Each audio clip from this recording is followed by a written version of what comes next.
Bismillahirrahmanirrahim. Assalamu alaikum dear students. My name is Usman Ahmad. I am your computer science lecturer. Today we are going to take lecture number 3 of unit number 6 which is function. Dear students, आज के class में हम जिस topic पे बात करेंगे वो topic है defining user defined functions. User defined functions को कैसे डिफाइन किया जाता है. तो चलिए स्टूडेंट्स अब हम लोग टॉपिक को स्टार्ट करते हैं. A function must be defined first to use it in the program. Students आप लोगों ने अगर अपने प्रोग्राम में फंक्शन को यूज करना है तो पहले आपने इसको डिफाइन करना है. I am going to repeat the definition. अगर आपने फंक्शन को अपने प्रोग्राम्स में यूज करना है तो आपने पहले इसको डिफाइन करना है. डिफाइन करने के लिए ज़रूरी है कि स्टूडेंट्स आप लोगों को वो सिंटैक्स पता होना चाहिए जिस तरीके से फंक्शन को डिफाइन किया जाता है. स्टूडेंट्स आपको याद है सिंटैक्स का मतलब क्या है. आप लोगों ने थर्ड चैप्टर में ऑलरेडी ये स्टडी किया है. सिंटैक्स का मतलब होता है इस्तेमाल करने का तरीका. जिस तरह के आपको याद है आप लोग पहले जब कंट्रोल स्ट्रक्चर्स स्टडी कर रहे थे तो आप लोगों ने डिसीजन कंट्रोल स्ट्रक्चर्स का सिंटैक्स सीखा था, जिसमें पहले इफ़, फिर कंडीशन, फिर उसमें स्टेटमेंट्स होती हैं. इस तरह आपने लूप्स का देखा, फिर आप लोगों ने एरेज और स्ट्रिंग का देखा. इस तरह से फंक्शन का भी सिंटैक्स होता है. तो चलें स्टूडेंट्स हम सिंटैक्स पे बात करते हैं. डियर स्टूडेंट्स सबसे पहले हम जो हैं फंक्शन की टाइप बताते हैं. हम लिखते हैं टाइप, फिर हम लोग लिखते हैं नेम, फिर हम लोग लिखते हैं पैरामीटर 1, पैरामीटर 2, फिर हम लोग उसकी ब्रैकेट हम लगाते हैं ब्रेसेस, और फिर हम स्टेटमेंट्स बताते हैं. स्टूडेंट्स ये जो टाइप होती है एक्चुअली ये वो फंक्शन की रिटर्न टाइप है. यानी फंक्शन हमें रिटर्न क्या करता है, वो हमें आउटपुट में क्या देता है. जो फंक्शन हमें रिटर्न करता है वो कोई इंटीजर वैल्यू भी हो सकती है, वो कोई हमारे पास फ्लोट वैल्यू भी हो सकती है, और वो कोई कैरेक्टर वैल्यू या स्ट्रिंग भी हो सकता है. स्टूडेंट नेम जो है स्टूडेंट्स ये हमारे पास फंक्शन का नेम होता है जो कि बिल्कुल सिमिलर होता है वेरिएबल नेम से. तो फंक्शन का नेम हम बनाते हैं जिससे हमें ये पता चलता है कि एक फंक्शन जो है वो क्या काम करेगा. फिर नेक्स्ट स्टूडेंट्स हमारे पास जो हैं ये चीज़ें पैरेंथेसिस में जो हैं ये हमारे पास होते हैं पैरामीटर्स. पैरामीटर्स एक्चुअली यूज होते हैं आर्गुमेंट्स को रिसीव करने के लिए. यानी पैरामीटर्स में हम वो हम कह सकते हैं वो इनपुट बताते हैं जो कि हम फंक्शन को देंगे. फंक्शन उसको प्रोसेस करेगा और हमें उसकी बेस पे कोई आउटपुट देगा. तो इनपुट को जो हम फंक्शन को देते हैं उसे हम पैरामीटर्स कहते हैं. आप लोग जितने पैरामीटर्स डिफाइन करना चाहें आप डिफाइन कर सकते हैं. हमने लिखा पैरामीटर 1, पैरामीटर 2. इट मीन्स कि अगर आपने 2 पैरामीटर्स डिफाइन करने हैं तो आप इस तरह से लिखें, और पैरामीटर्स के जो है वो आपने किस तरह से डिफरेंशिएट करने हैं. आपने फर्स्ट पैरामीटर के बाद कॉमा लगाना है, फिर second parameter again comma and so on. तो पैरामीटर्स किस लिए यूज होते हैं, इसके जरिए हम फंक्शन को जो है वो क्या देते हैं, आर्गुमेंट्स देते हैं या इनपुट देते हैं as an argument. Next students हमारे पास जो है ये फंक्शन की बॉडी होती हैं, ओपन ब्रेसिस और क्लोज ब्रेसिस. फंक्शन की बॉडी में हम वो नंबर ऑफ लाइंस लिखते हैं जो हमें एग्जीक्यूट करवानी होती हैं और उनको हम स्टेटमेंट्स कहते हैं. एस का मतलब है कि स्टेटमेंट जो है मल्टीपल हो सकती हैं, एक स्टेटमेंट भी हो सकती है, मल्टीपल स्टेटमेंट्स भी हो सकती हैं.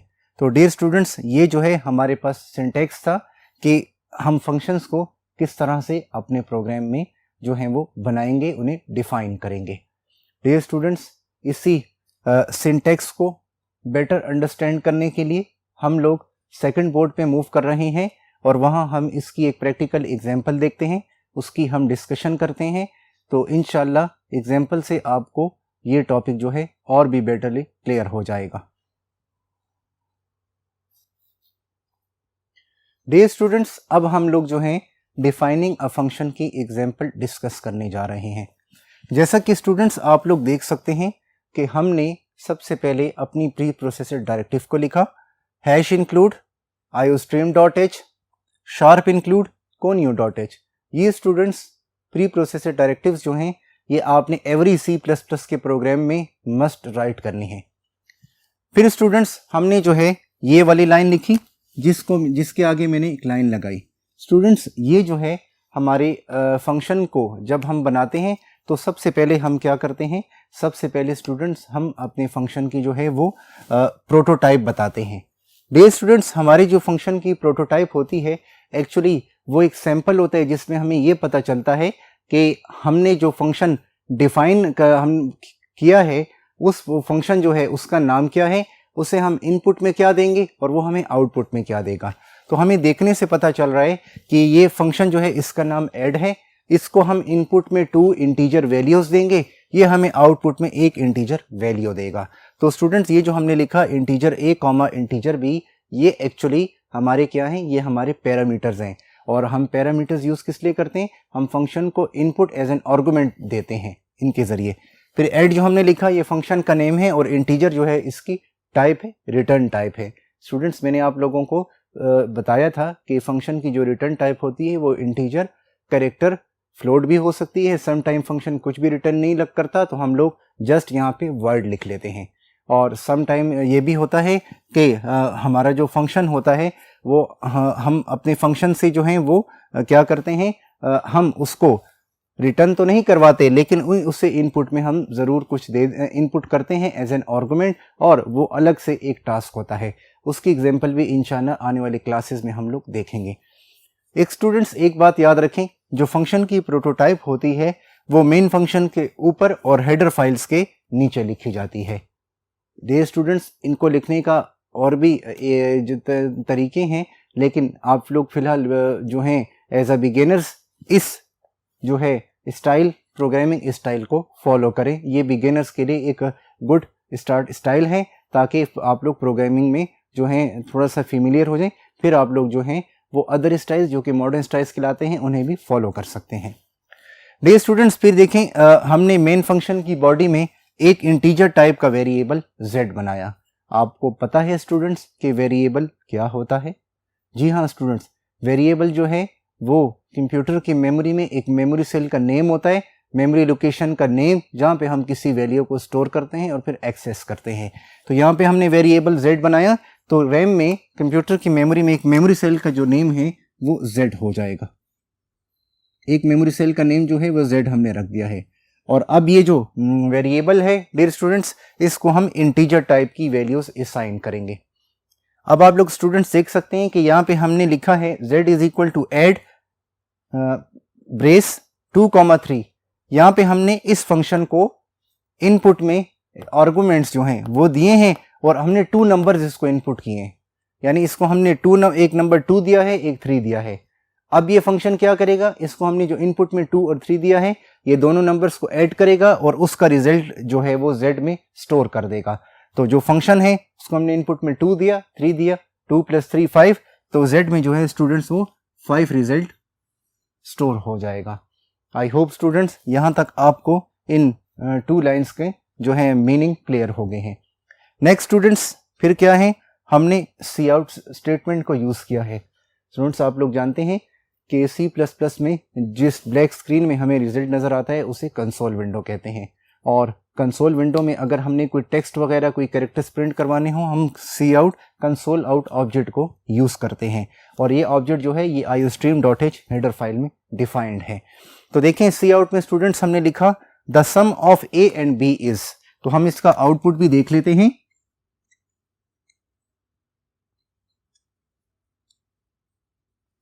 तो डियर स्टूडेंट्स आप लोग देख सकते हैं कि आपको सबसे पहले स्क्रीन पे मैसेज आएगा द सम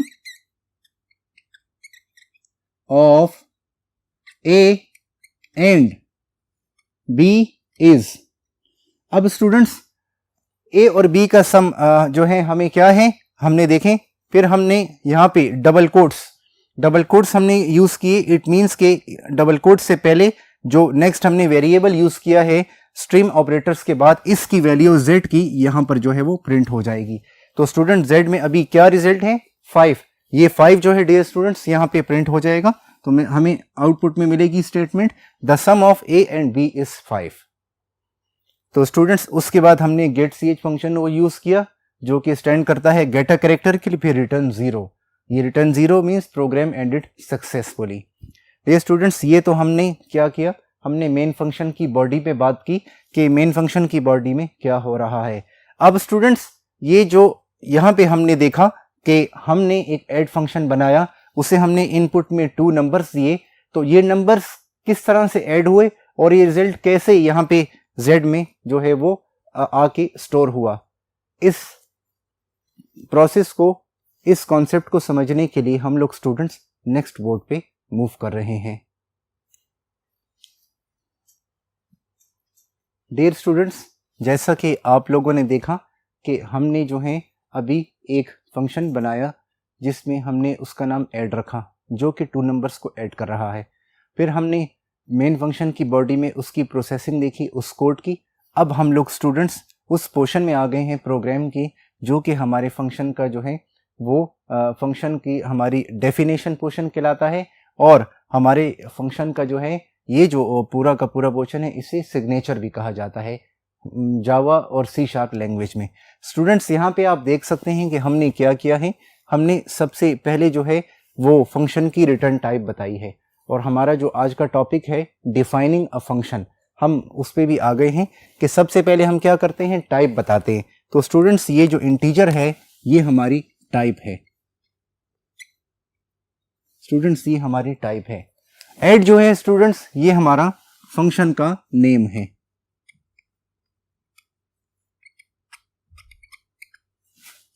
नेक्स्ट स्टूडेंट्स, ये जो है हमने ब्रेसेस में जो कुछ दिया है, पैरेंथेसिस में हमने जो कुछ दिया, इन्हें हम कहते हैं, ये हमारे क्या हैं, ये हमारे पैरामीटर्स हैं। ये हमारे पैरामीटर्स हैं। फिर स्टूडेंट्स देखें, ये जो है इसको कहा जाता है body of the function. Body of function.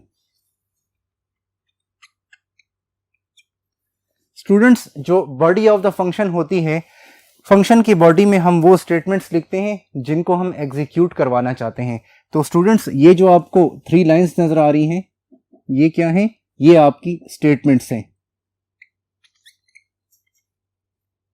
Statements. Students, ये याद रखिएगा कि स्टेटमेंट्स हम उस लाइन को कहते हैं जिसके आखिर में ये ऑपरेटर सेमीकोलन आ जाए। डियर स्टूडेंट्स, आप लोग देख सकते हैं कि हमने यहां पे क्या किया। हमने यहां पे जो है फंक्शन की डेफिनेशन बनाई, उसमें हमने फंक्शन की रिटर्न टाइप पे इंटीजर टाइप को देखा, इंटीजर डेटा टाइप। फंक्शन का नेम हमने ऐड रखा और उन्हें हमने पैरामीटर्स को देखा। फिर ये हमारी फंक्शन की बॉडी है। स्टूडेंट्स, फंक्शन की बॉडी में हमने स्टेटमेंट्स लिखी हैं। तो इन स्टेटमेंट्स में क्या हो रहा है, अब हम इस पे बात कर लेते हैं। स्टूडेंट्स, यहां पे हमने एक अलग से वेरिएबल C बनाया है इंटीजर टाइप का। तो क्या होगा, कंप्यूटर की मेमोरी में, रैम में एक मेमोरी सेल, एक लोकेशन का नाम C हो जाएगा।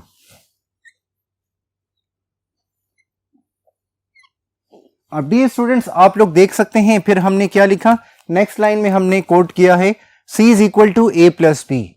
स्टूडेंट्स, इसका मतलब ये है कि जो वेरिएबल A है उसमें कौन सी वेरिएबल A में कौन सी वैल्यू है, जो हमने मेन फंक्शन की बॉडी से यहां पास की है 2 वैल्यू, वो यहां भी आई थी और वो यहां भी थी, और 3, यानी वेरिएबल A में 2 वैल्यू स्टोर है, B में 3 है। तो जब हमने लिखा C is equal to A plus B, इस स्टेटमेंट का मतलब ये है कि A की वेरिएबल की वैल्यू को यहां लाएं, 3 की वैल्यू को यहां लाएं, दोनों को ऐड करें, तो 2 प्लस 3 इज इक्वल टू 5।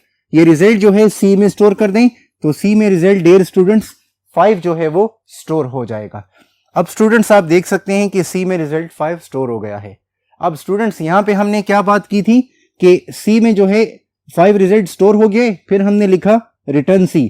तो स्टूडेंट, यहां पे हमने बात की थी फंक्शन के नेम से पहले टाइप इंटीजर।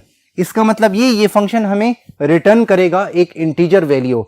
तो ये फंक्शन जो है, इसमें ये फंक्शन हमें क्या रिटर्न कर रहा है, ये हमें C वेरिएबल की वैल्यू, जो रिजल्ट है हमारा 5, वो रिटर्न कर रहा है। तो आपने देखा कि जब हम फंक्शन की रिटर्न टाइप लिखते हैं तो हम यहां से कुछ जरूर रिटर्न करवाते हैं। तो हमने आज की क्लास में देखा कि हमने इंटीजर टाइप लिखी, तो वो हमें इंटीजर जो है वो स्टूडेंट्स रिटर्न कर रहा है। लेट्स से स्टूडेंट, अगर हम कोई फ्लोट लिखते हैं तो हमें फ्लोट रिटर्न करेगा, हम कोई कैरेक्टर टाइप रिटर्न में लिखते हैं तो वो हमें कैरेक्टर टाइप रिटर्न करेगा। इस तरह से स्टूडेंट्स आप जो हैं क्या कर सकते हैं, फंक्शन की डेफिनेशन जो है वो बना सकते हैं। तो स्टूडेंट, ये रिटर्न जो है ये हमारे पास कीवर्ड होता है। इसके बाद हम कोई वैल्यू भी रिटर्न करवा सकते हैं, और हम उस वेरिएबल का नेम भी लिख सकते हैं जिसमें कोई वैल्यू स्टोर हो, ताकि जो ही रिटर्न हो तो वेरिएबल की वैल्यू जो है वो जहाँ पे हम रिटर्न करवाना चाहते हैं, चाहे एक वेरिएबल में रिटर्न करवाना चाहते हैं, हम स्क्रीन पे प्रिंट करवाना चाहते हैं, वो हमें एज इट इज जो है वो स्क्रीन पे प्रिंट हो जाएगी। तो डियर स्टूडेंट्स, अभी हमने ये देखा कि किस तरह से हम लोगों ने एक फंक्शन बनाया और डिफाइनिंग फंक्शन पे हमने बात की, हमने एक एग्जाम्पल को देखा और हमने देखा किस तरह से फंक्शन ने इंटीजर टाइप को रिटर्न किया, इंटीजर टाइप की वैल्यू रिटर्न की। स्टूडेंट्स, अब हम नेक्स्ट एग्जाम्पल देखने जा रहे हैं जिसमें हम एक फ्लोट टाइप की वैल्यू को रिटर्न करवाते हैं, ताकि हमें ये भी आइडिया हो जाए कि फ्लोट उसको कैसे रिटर्न किया जाता है। उसके लिए स्टूडेंट्स हम लोग जो हैं वो फर्स्ट बोर्ड पे मूव कर रहे हैं। अब हम लोग जो हैं वो एक एग्जाम्पल देखने जा रहे हैं जिसमें जो है हम एक फ्लोट टाइप यानी किसी पॉइंट वाली वैल्यू को जो है वो रिटर्न करवाने का तरीका देख लेते हैं।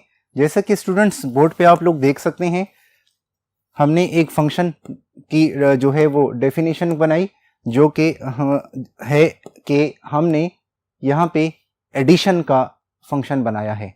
और एडिशन के फंक्शन में हम क्या कर रहे हैं, हमने डबल, एक्चुअली स्टूडेंट्स ये जो डबल है ये फ्लोट से ज़्यादा होती है डेटा टाइप, यानी फ्लोट जो डेटा टाइप होती है वो 4 बाइट्स कंप्यूटर की मेमोरी में ऑक्यूपाई करती है।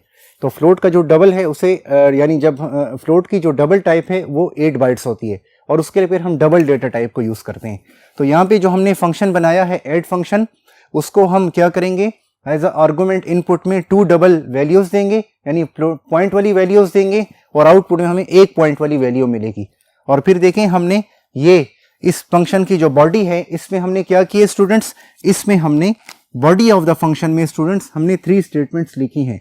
3 स्टेटमेंट्स में हमने डबल डेटा टाइप का एक वेरिएबल z बनाया, यानी फ्लोटिंग पॉइंट वेरिएबल जो है, और फिर हमने ये कहा कि x और y में जो भी पॉइंट वाली वैल्यूज हों उन्हें आपस में ऐड कर दिया जाए और उनका रिजल्ट जो है स्टूडेंट z को असाइन कर दिया जाए। और फिर स्टूडेंट्स हमने लिखा रिटर्न z। अब देखें यहां से क्या हो रहा है डियर स्टूडेंट्स कि z जो रिटर्न होगा, z में जो भी पॉइंट वाली वैल्यू होगी वो रिटर्न हो जाएगी और हमने उसकी डेटा टाइप, उसकी रिटर्न टाइप जो है वो हमने डबल लिखी। तो डबल जो है ये पॉइंट वाली वैल्यूज को एक्सेस करने के लिए, उन्हें यूज करने के लिए डेटा टाइप यूज होती है और जो कंप्यूटर की मेमोरी में इसके लिए स्पेस होती है वो 8 बाइट्स होती है।